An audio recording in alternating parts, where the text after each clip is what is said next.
Saya Susan, saya berasal dari Indramayu, tapi kebetulan besar di Bandung sudah 12 tahun. Saya berasal dari keluarga Muslim sebelumnya, tapi puji Tuhan sekarang sudah jadi anak Tuhan Yesus.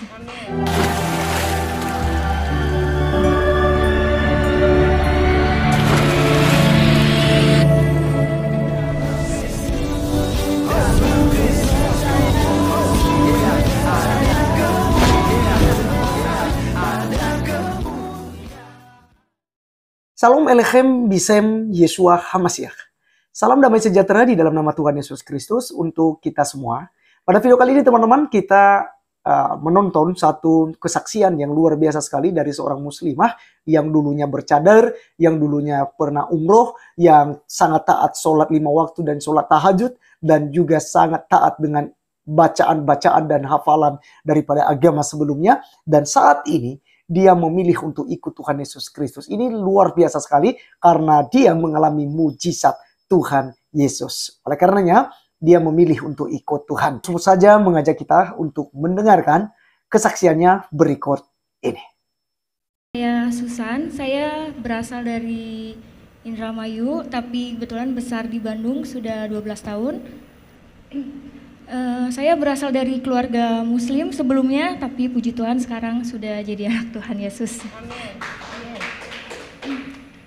Singkat cerita, sebelum saya mengenal Tuhan Yesus, saya juga sebelumnya 2019 saya sudah berangkat umroh dan bercadar juga.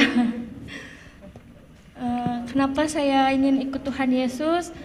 Karena awal mulanya saya itu merasa kayak gak punya hidup damai sejahtera di agama sebelumnya, mohon maaf, karena sebelumnya saya juga taat melakukan ibadah, puasa, tahajud, dan seperti orang lain lakukan di agama seberang. Terus saya berdoa sama Tuhan, waktu itu saya dikasih sakit dulu sama Tuhan, dan mungkin itu proses Tuhan untuk membentuk saya dan merasakan kasih karunia Tuhan sehingga saya diselamatkan oleh Tuhan. Saya dibentuk, saya dikasih sakit, tapi saya larinya bukan ke dokter, saya larinya malah ke dukun, ke orang pinter, saya minta air, doa, segala macem. Dan yang anehnya itu sakit saya itu nggak jelas gitu ya, kayak orang vertigo, tapi 2 bulan berturut-turut saya merasakan sakit. Pada akhirnya mungkin Tuhan kirim seseorang kepada saya, yaitu teman, dia orang Katolik, dan dia cerita kayak gini, coba tolong kamu doa yang kamu mengerti, doa orang Kristen. Dari situ saya ngerasa saya tidak mau agama saya disamakan dengan agama kamu. Agama saya, agama kamu. Di situ saya marah dan nggak tahu kenapa semenjak pas dari situ saya kepikiran gitu. Oh iya ya, karena kan kalau doa orang agama seberang pasti pakai bahasa Arab dan saya tidak mengerti artinya gitu, cuma doa aja. Nah dari situ saya iseng buka-buka YouTube, lihat kesaksian orang-orang Kristen dan saya penasaran gitu, sehebat inikah Tuhan Yesus? Apakah ini kesaksian palsu atau apa? Saya nggak ngerti. Pada malam itu saya langsung berdoa gini, Tuhan, kalau memang Tuhan ada di dalam hidup saya ingin merasakan Tuhan itu nyata. Saya tidak mau cuma lihat kesaksian di YouTube dan saya nggak tahu itu kesaksian dusta atau benar gitu. Tapi aku pengen ngerasain Tuhan itu hadir di dalam hidup saya. Kalau memang Tuhan ada di dalam hidup saya berjanji saya akan ikut Tuhan Yesus. Dari situ besok pagi saya dikasih sembuh, tapi itu saya masih tidak percaya sama Tuhan Yesus karena saya masih berpikir ini suatu kebetulan aja, bukan karena Tuhan Yesus yang menyembuhkan saya. 1 minggu saya diberi sehat dan saya ngerasa ada yang menggerakkan hati saya kayak kamu tuh kayak ditagih janji, kamu tuh sudah disembuhkan sama saya. Kamu berjanji akan ikut saya. Dari situ saya penasaran dan saya mencari Tuhan sendiri. Saya cari kontak teman saya yang kebetulan waktu itu saya tinggal di Indramayu. Dan pada saat itu saya mau ke Bandung, saya mencari gereja, ada salah satu kontak teman saya yang dia dari Muslim juga, terus dia pindah ke Kristen. Akhirnya saya nanya, Kak, mohon maaf saya mau tanya kalau ibadah orang Kristen itu seperti apa dan di mana gerejanya. Teman saya kaget, bukannya ada udah dicadar, katanya. Kenapa kok nanya gereja Kristen? Aku bilang, Kak, saya pengen pengen mengenal Tuhan Yesus. Dari situ teman saya kaget, wah puji Tuhan ini, tapi kamu harus mengenal dulu ya, kamu nggak boleh langsung dibaptis segala macam. Iya, pada saat itu saya merasa saya masih melakukan banyak dosa dan saya belum siap dibaptis. Pertama kali saya datang ke gereja, itu saya di situ nangis dan saya sendirian datang ke gereja nangis, terus saya ngerasa ada damai sejahtera di ibadah orang Kristen ini.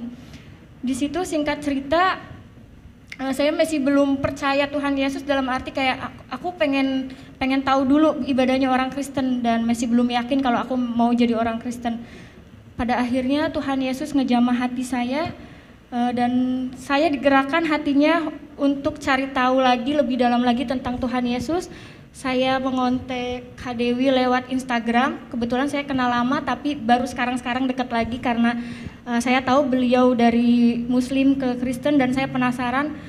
Pada waktu itu langsung ketemu dan yang tadinya saya tidak mau dibaptis karena beliau menginjili saya, dan saya berdoa sama Tuhan, Tuhan kalau memang Tuhan berkenan, tolong siapkan hati saya untuk menjadi anak Tuhan Yesus dan bisa memuliakan nama Tuhan dan bisa menyelamatkan keluarga saya juga Tuhan. Dari situ saya nggak lama, bulan 6 tanggal 24 saya sudah dibaptis, puji Tuhan. Setelah mengenal Tuhan Yesus, saya merasa kayak lebih damai sejahtera. Apapun masalah yang saya hadapi, biasanya saya itu emosian, temperamen. Puji Tuhan sekarang saya bisa lebih sabar, lebih menerima kenyataan hidup saya. Dan saya juga pernah ketahuan sama mama saya karena kebetulan orang tua saya belum tahu kalau saya Kristen.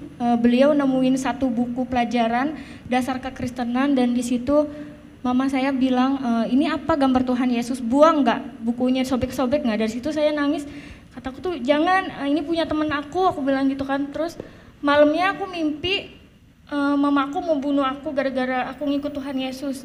Terus aku bilang, nggak apa-apa mama bunuh saya, tapi saya mau ikut Tuhan Yesus sampai kapanpun. Saya nggak mau lepas dari Tuhan Yesus, saya rela mati demi Tuhan Yesus.